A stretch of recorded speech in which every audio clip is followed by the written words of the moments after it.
Hello दोस्तों, कैसे हो आप? मज़े में? मैं भी मज़े में हूँ दोस्तों।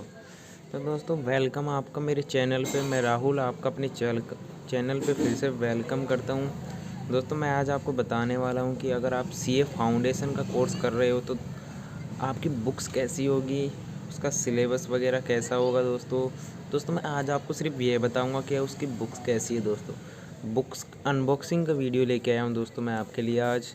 तो चलिए दोस्तों शुरू करते हैं। शुरू करने से पहले दोस्तों, आपने मेरे चैनल सब्सक्राइब नहीं किया है दोस्तों अभी तक, तो दोस्तों प्लीज़ पहले आप मेरे चैनल को सब्सक्राइब कर लो, ताकि आपको ऐसे ही वीडियो के नोटिफिकेशन सबसे पहले मिल जाए। दोस्तों मैं जैसे वीडियो बनाऊंगा आपको उसके नोटिफिकेशन मिल जाएंगे। दोस्तों कर लो फटाफट से सब्सक्राइब। मैं शुरू करने वाला हूँ वीडियो को दोस्तों। चलिए दोस्तों शुरू करते हैं।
दोस्तों ये हमारी फर्स्ट पेपर की फर्स्ट बुक है। इसमें भी 2 पार्ट है। ये फर्स्ट बुक है। फर्स्ट बुक का ये फर्स्ट पार्ट है, मॉड्यूल फर्स्ट। और ये फर्स्ट पेपर की फर्स्ट बुक लेखांकन वाली, जिसका सेकंड पार्ट है ये। और इधर दोस्तों ये हमारा सेकंड पेपर है, बिजनेस कोरस्पोंडिंग एंड रिपोर्टिंग। इसके